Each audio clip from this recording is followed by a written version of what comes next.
सुगुण ज्ञान विराग भगति सुसाधनन की पाती। सुगुण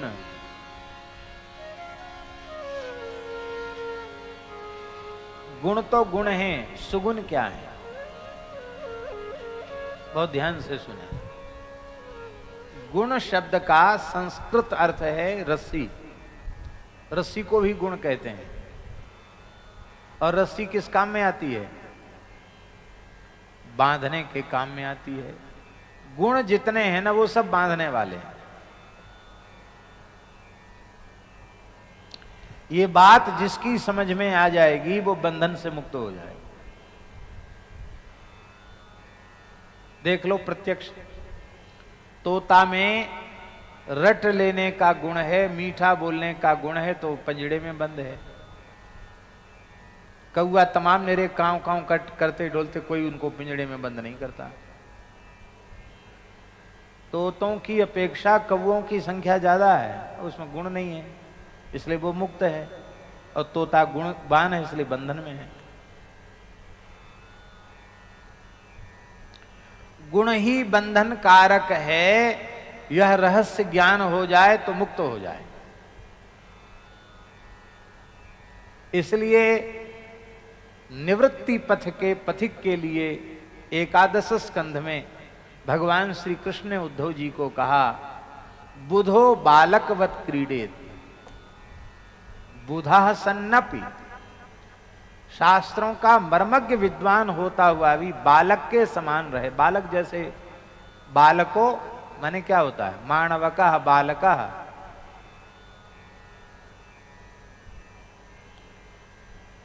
अनधीत व्याकरणादि शास्त्रों बाला है, बड़ा पंडित, पर ऐसा रहे कि कोई समझे नहीं कि विद्वान है। बुधो बालकवत क्रीडेत। कैसे नहीं समझे? बोले बच्चों की तरह खेलने लग जाए तो लोग समझेंगे नहीं कि विद्वान है। अरे बच्चे ही है कोई। हमारे पूज्य पहाड़ी बाबा महाराज के जो सिद्ध गुरुजी थे, जिनसे उन्होंने कुछ साधन प्राप्त किया था, पूज्य परमहंस श्री रामानुजदास जी महाराज, बहुत अच्छे महापुरुष थे। तो महाराज जी कहते थे कि वो पूरे परमहंस ही थे। ऐसे परमहंस थे कि ऐसी उघारे पुघारे रहते थे। तो सर्दियों के समय में एक मैया आई पंजाब की, दिल्ली रहती थी, बहुत पुरानी बात है। तो एक सूटर ले आई, बाबा जी सूटर पहन लो। तो महाराज जी ने कहा कि महाराज जी सूटर पहन लीजिए। हाँ हाँ पहन लेंगे। पहन के बिहारी जी जाएंगे दर्शन करने। तो लंगोटी तो पहनते ही थे, तो उन्होंने सूटर को जिसको बाह में पहनना चाहिए ना, वो पैर में डाल लिया। ऐसे में ऐसे सूटर पहनते ना, तो बाह पैरों में डाल करके उसको ऐसे यहां बांध लिया लंगोटी से। तो चले गए बिहारी जी। अरे बोले बहुत गर्म है, बहुत गर्म है, सब ठंड चली गई। कहीं ऐसे नहीं पहना जाता सूटर। बोले कैसी पहनना है, क्या है? ऐसे महात्मा अद्भुत महापुरुष थे। तो एक साधु समाज की एक बैठक हो रही थी, एक आवश्यक बैठक हो रही थी। तीनों अनी अखाड़े के महंत, श्री महंत, चतुर्थ संप्रदाय के श्री महंत सब बैठे थे। खाक चौक की बात है। और वो बाबा जी कुइया से पानी भर भर के, इसका पानी उस गिलास में, उसका पानी उस कमंडल में, उसका पानी उसमें, सब बर्तन रखे, 10-20 बर्तन रख लिए। एक दूसरे का पानी नाप रहे थे, अपने जैसे बच्चे खेलते हैं। तो एक महंत जी थे, बड़े प्रतिष्ठित श्री महंत थे।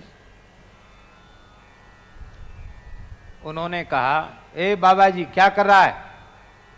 यहाँ मीटिंग चल रही है और तुम ये क्या पानी इधर से उधर फैला रहे हो? इस बर्तन का पानी उसमें, उसका बर्तन उसमें। बोले अपना काम करो, वकीलों से जिरह नहीं करते हैं, श्रीधाम वृंदावन है, राम राम करो। वो महंत जी, उनका केस लगा हुआ था उनकी पीठ का, तो उस समय उनके मन में चिंता चल रही थी वकीलों की जिरह की। तो बाबा जी बोले वकीलों से जिरह मत करो, वृंदावन धाम है, राम राम करो। सो ही वो चरणों में गिर गए, मेरे वकीलों की जिरह इनको कैसे पता है। बहुत विलक्षण महात्मा। एक लामा आया बौद्ध, बोला हम पुनर्जन्म में विश्वास नहीं करते। बोले मत करो। वो पूछने आया था बाबा जी से, तिब्बत का। बाबा बोले तुम्हारी पोती इतने दिन बाद मर जाएगी, मरने के बाद तुम्हारी गैया की बछिया बन के पैदा होगी, और जब इतने महीना की हो जाएगी तो चल घुटरुवन चल के आएगी और उस खूंटा को पकड़ के ऐसे ऐसे करेगी, तो समझ लेना वही बछिया है, उसके अमुक शरीर में अमुक चिन्ह होगा। और वो पूछने आया था पुनर्जन्म की बात, वो आते ही उन्होंने कहना शुरू कर दिया। ऐसा ही हुआ तो वो बौद्ध भी उनका समर्पित शिष्य हो गया। ऐसे सिद्ध पुरुष थे। पर ऐसे सिद्ध पुरुष होने के बाद भी कोई उनके स्वरूप को न जनावे तो ऐसी बालक के जैसे खेलते रहते थे, छोटे बच्चों के साथ खेलते रहते धूल मिट्टी में। बुधो बालकवत क्रीडेत, कुशलो जड़वत चरेत, बदे दुन्मत्तवद विद्वान, गोचर्याम नैगमश्चरेत।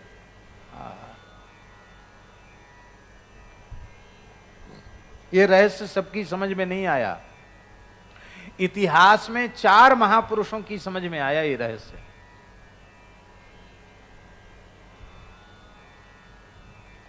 महाराज सगर के पुत्र असमंजस को समझ में आ गया कि यदि हमने गुण प्रकट किए तो हम बंध जाएंगे। तो असमंजस ने परम विद्वान परम गुणवान होकर भी अपने आप को गुणहीन प्रमाणित कर दिया। ऐसे खेलते रहते, जड़ की तरह, उन्मत्त की तरह, पिशाच की तरह घूमते रहते, धूल मिट्टी में सने रहते। और एक काम करते, खेलते खेलते सरयू जी के किनारे कोई बालक मिल जाता, उसको ऐसे पकड़ के झुला के सरयू जी में फेंक देते, गुप गुप करके डूब के मर जाता, डूब जाता तो बड़े प्रसन्न होते। लोगों ने जाकर महाराज सगर से कहा, महाराज आप तो प्रजा को पुत्र के समान प्रेम करते हैं, आपके पुत्र असमंजस जी हैं, कितनी माताओं की गोद सुनी हो गई, उनको देखते ही बच्चे भागते हैं महाराज, बच्चों को पकड़ के फेंक देते हैं सरयू जी में। महाराज ने समझाया, नहीं माने, बोले निकल जाओ मेरे राज्य की सीमा से बाहर। चले गए। वो तो इसलिए कर ही रहे थे ये काम। और जितने बच्चों को सरयू जी में फेंका था वो सब बच्चे सुंदर मणियों से जटित आभूषण पहन के, सुंदर वस्त्राभूषण पहन के नाचते कूदते हुए अपने घर आ गए। लोगों ने कहा, तुम तो डूब गए थे, कहां कैसे आ गए? बोले सरयू मैया के महल में भैया असमंजस जी ने भेज दिया था, सरयू मैया ने बहुत लाड़ प्यार दुलार किया, वहीं से सब वस्त्राभूषण पहन के आए। अरे राम राम, वो तो महान योगी था, सिद्ध पुरुष था, हम लोगों ने बड़ा अनिष्ट किया, एकमात्र राजकुमार था, अब क्या करें, खोजो, नहीं मिले। उन्हीं असमंजस के पुत्र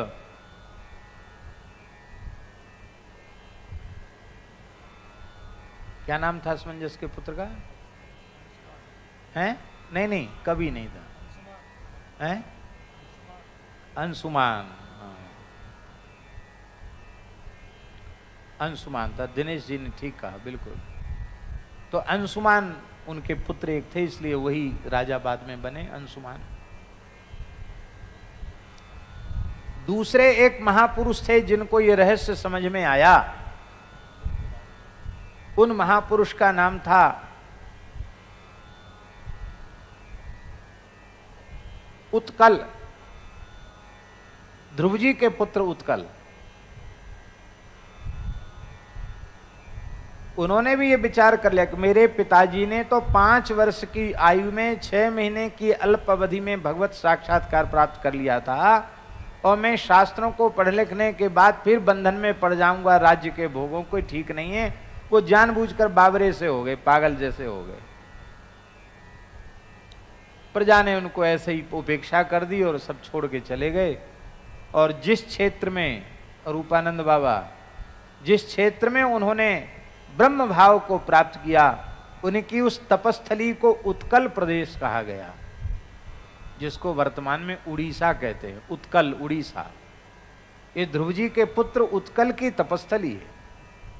ये महान जीवन मुक्त परमहंस कोटि के महात्मा हो गए।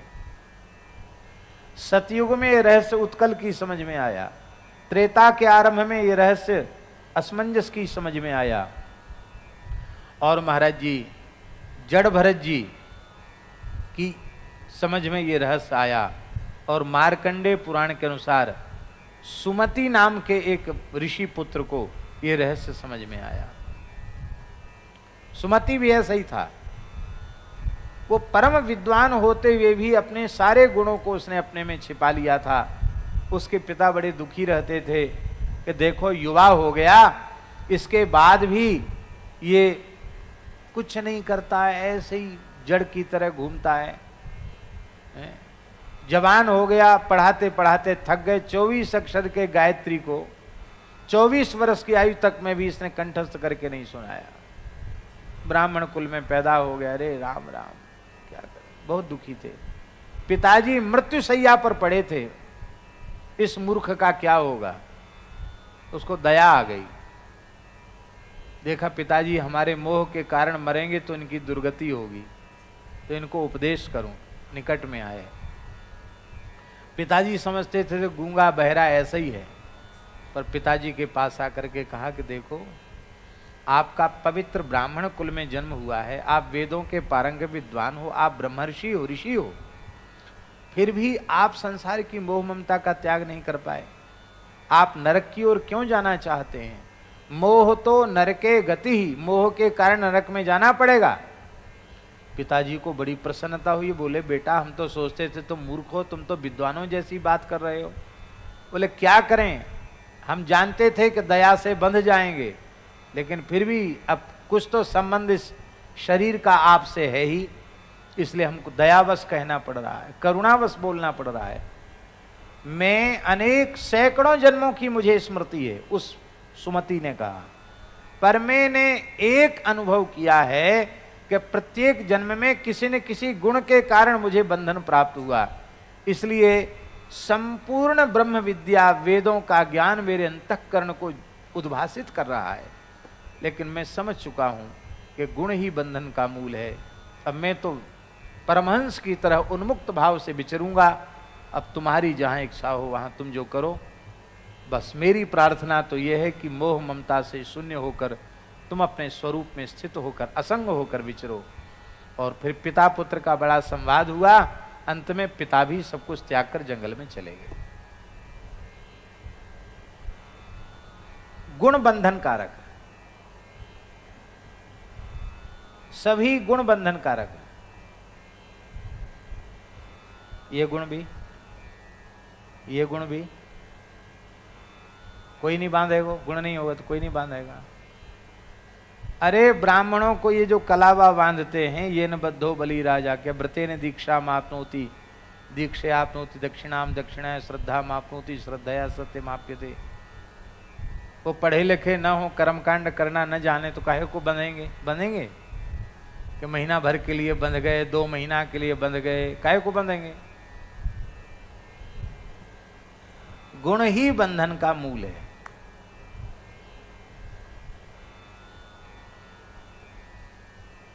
तब क्या करें भाई?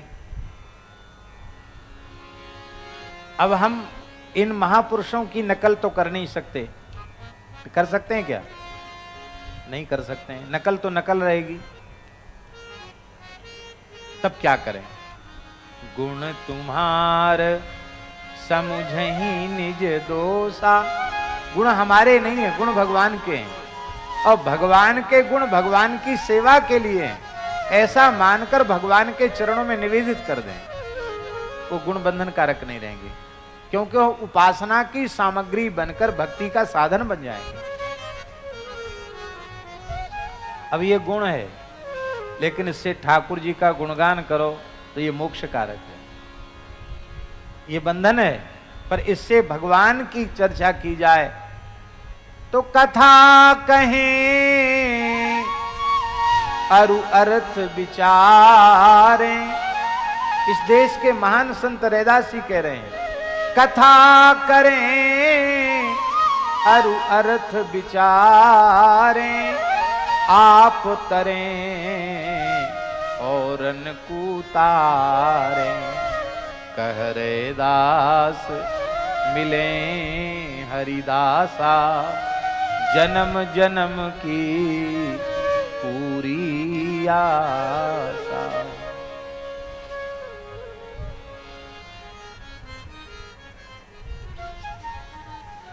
गुण सब भगवान को समर्पित कर दो।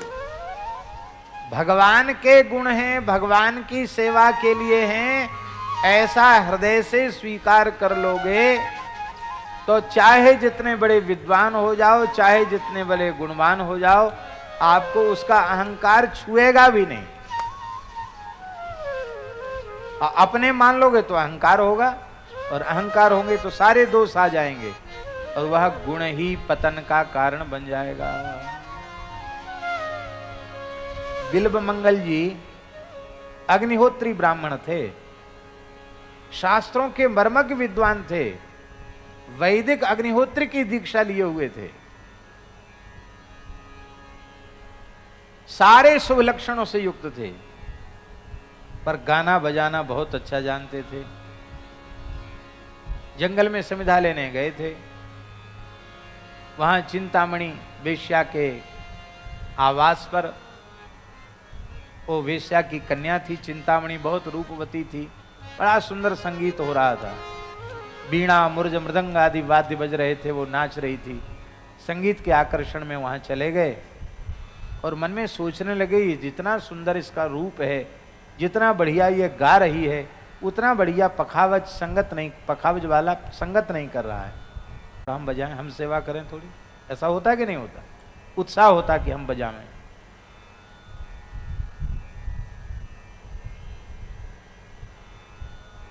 तो बिलमंगल जी पखावज पर बैठ गए। युवावस्था थी, गौर वर्ण था, सुंदर स्वरूप था, बस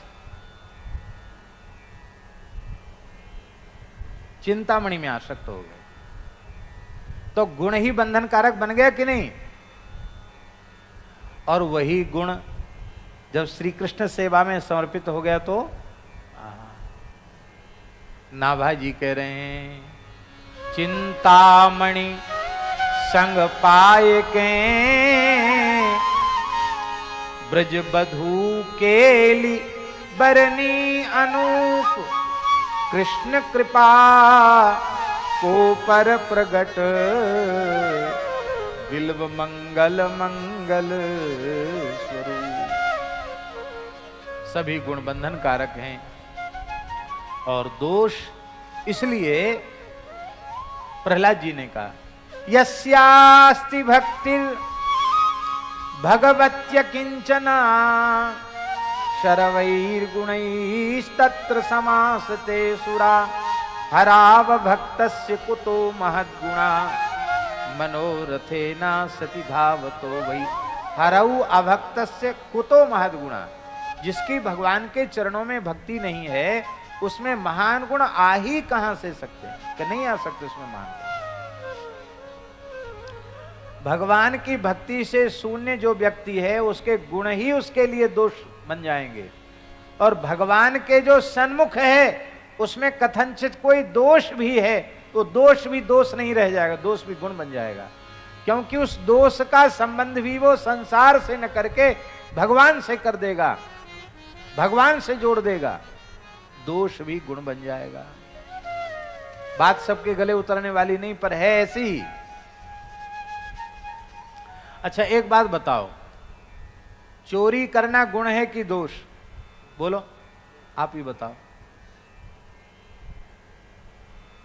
चोरी करना गुण है कि दोष? क्या है? दोष है कि नहीं? कौन बोला? हर्षित बोले। वाह। छोटा बटुक ब्रह्मचारी बोला दोष। बहुत अच्छी बात है, अच्छा काम नहीं ना चोरी करना। तो चोरी करना दोष युक्त है। और एक ऐसे भक्त हुए, ब्राह्मण भक्त, जिनका नाम था पंडित हरिपाल जी।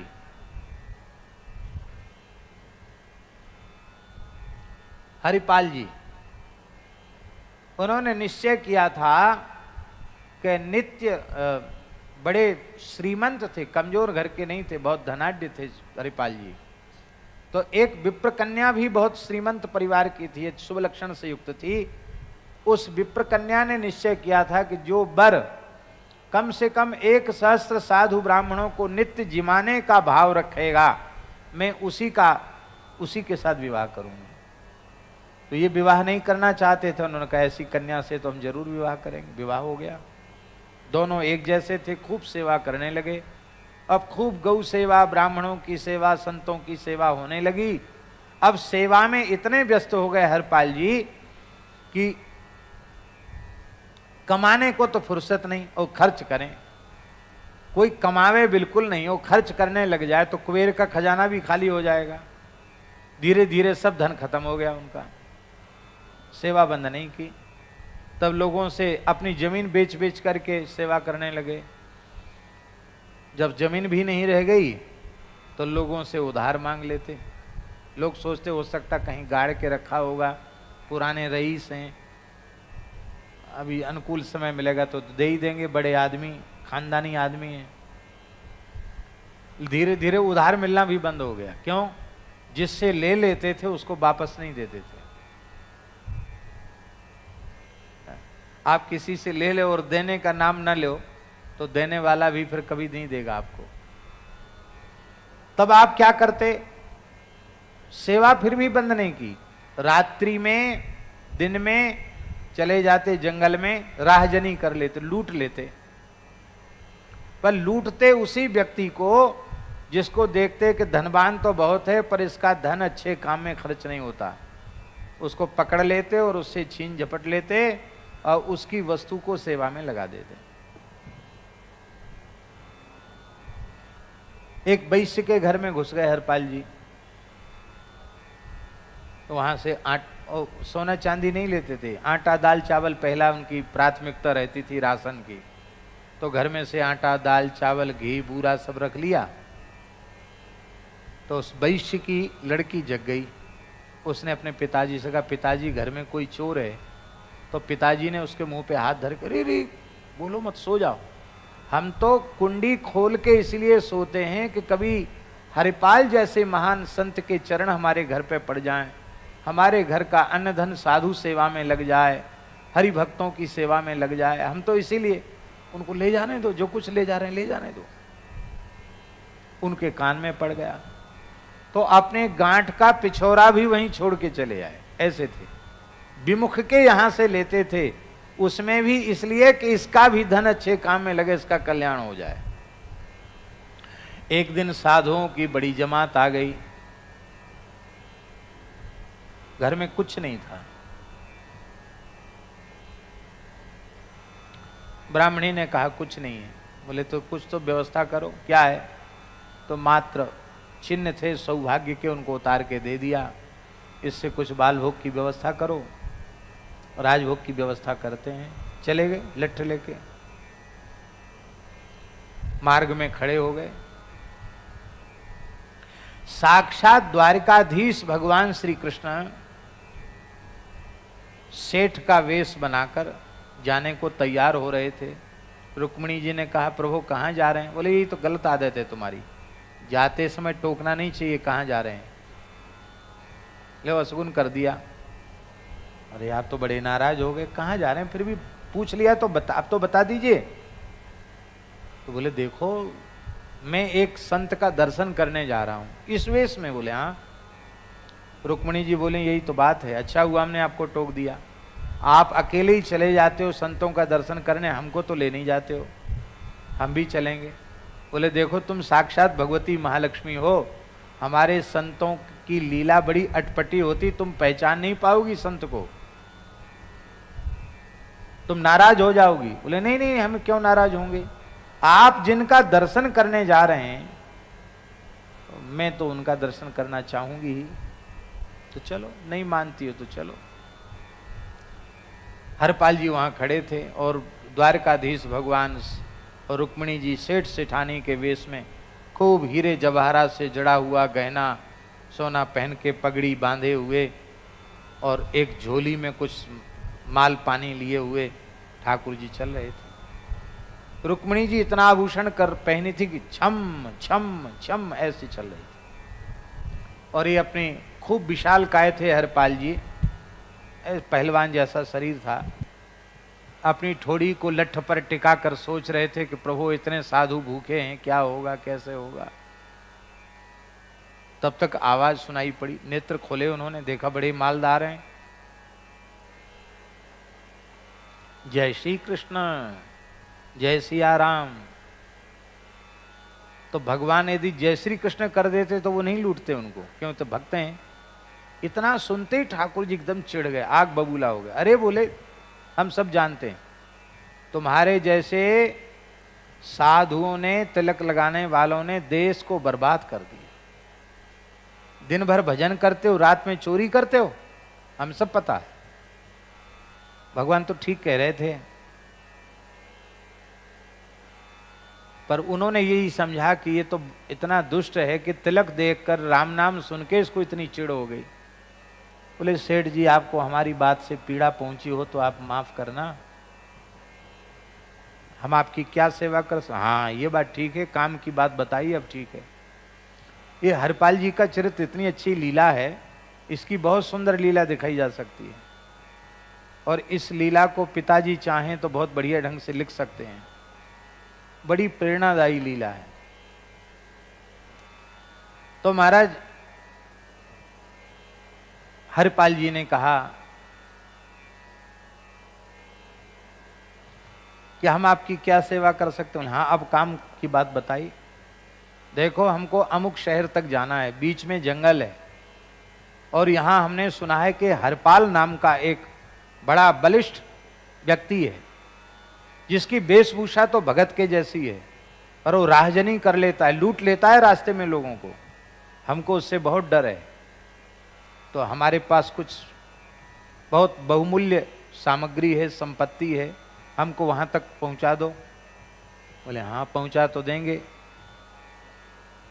और हमसे मजदूरी बताओ क्या लोगे, हमारा सामान लेके वहां तक पहुंचा दो। हरपाल जी बोले कि हाँ मजदूरी तो बताएंगे, लेकिन हमारी एक विशेष बात है। क्या? बोले हमारे घर में मेहमान आए हुए हैं,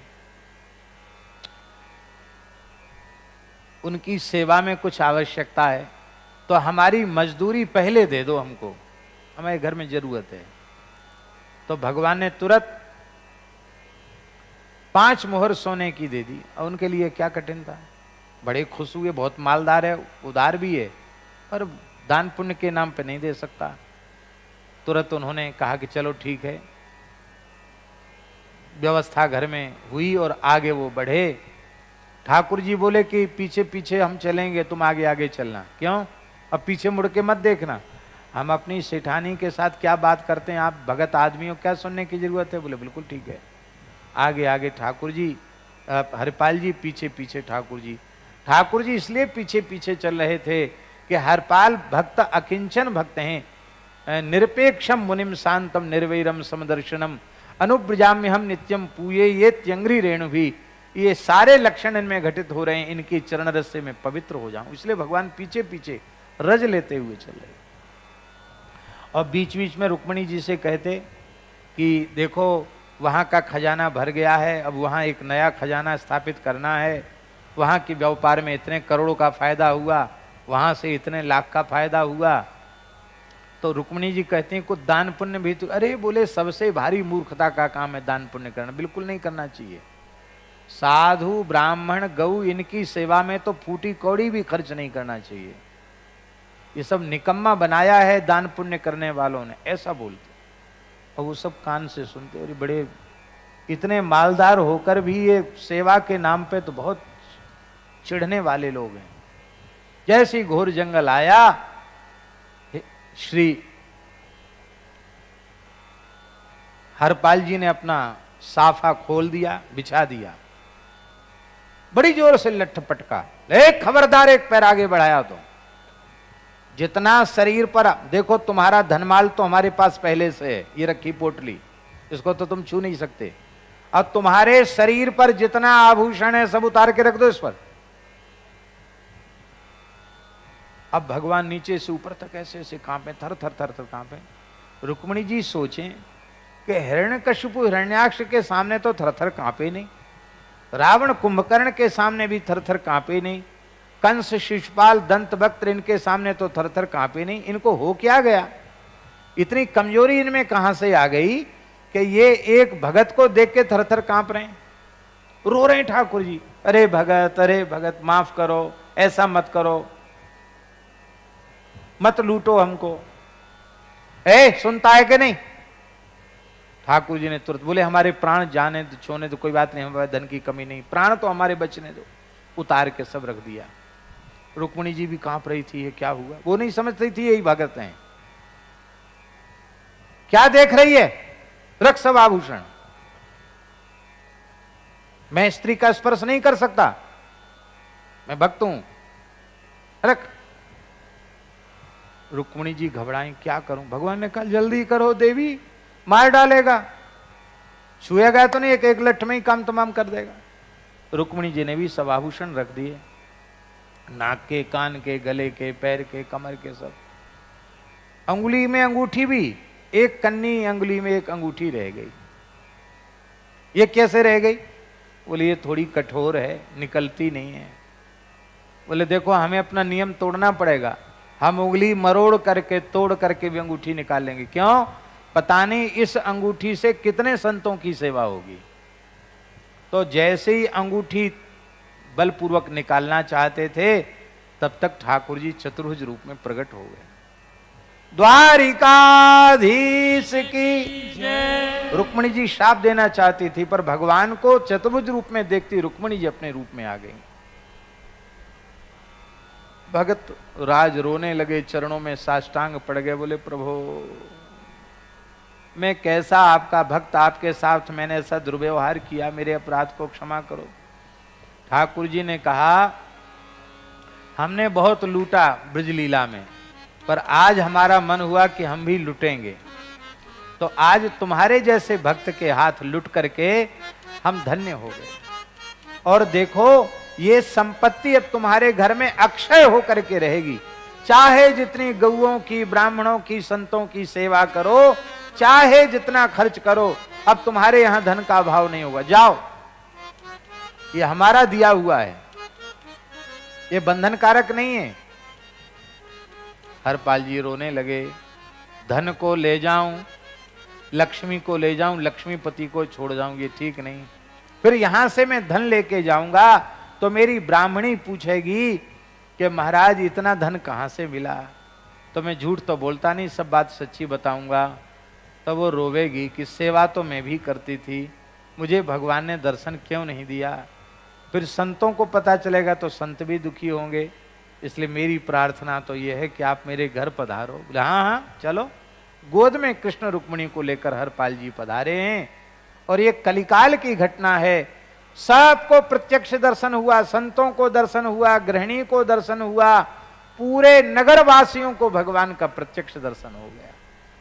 अब देखो चोरी दोष है कि नहीं, पर उस चोरी का संबंध भगवत सेवा से हो गया तो वो चोरी वाला दोष भी गुण बन गया। पर ये चरित्र अनुकरणीय नहीं है। कोई कहे कि हम भी हरपाल जी की नकल करेंगे, तो नकल ठीक नहीं है। क्यों? हरपाल जी के जैसी निष्ठा होना, आपको ऐसा करना हो तो पहले तो अपना सब कुछ बेचकर पहले तो सेवा में लग जाओ, जैसे वो सेवा करते थे वैसी सेवा करो। फिर अपना मकान, दुकान, जमीन जायदाद, बर्तन भांडे, सोना चांदी सब बेचो, फिर भी सेवा बंद न करो। अब फिर ऐसी स्थिति आ जाए तब उनका पद चिन्हों पे आप चल सकते हैं। वैसी निष्ठा तो आप में है नहीं, इसलिए उनकी नकल करना ये ठीक नहीं है।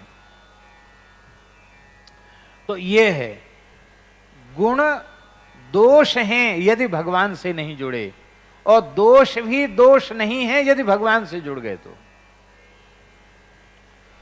तो हे भगवान, सगुण सुगुण सुगुण उत्तम गुण, ये उत्तम गुण क्या है? बहुत ध्यान से सुने।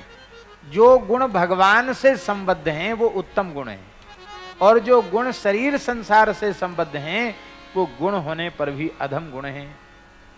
इसी को श्रीमद् भगवद गीता में आसुरी और दैवी गुण के नाम से, दैवी और आसुरी संपद विभाग के नाम से इसको कहा गया। और इसको भगवान श्री कृष्ण ने अर्जुन से कहा कि दैवी संपद विमोक्षाय निबंधायासुरी मता। दैवी संपत्ति बंधन का कारण है,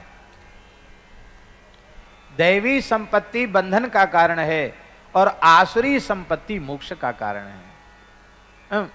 दैवी संपत्ति मोक्ष का कारण है और आसुरी संपत्ति बंधन का कारण है। दैवी संपद विमोक्षाय और निबंधायासुरी मता। आसुरी संपत्ति बंधन का कारण है।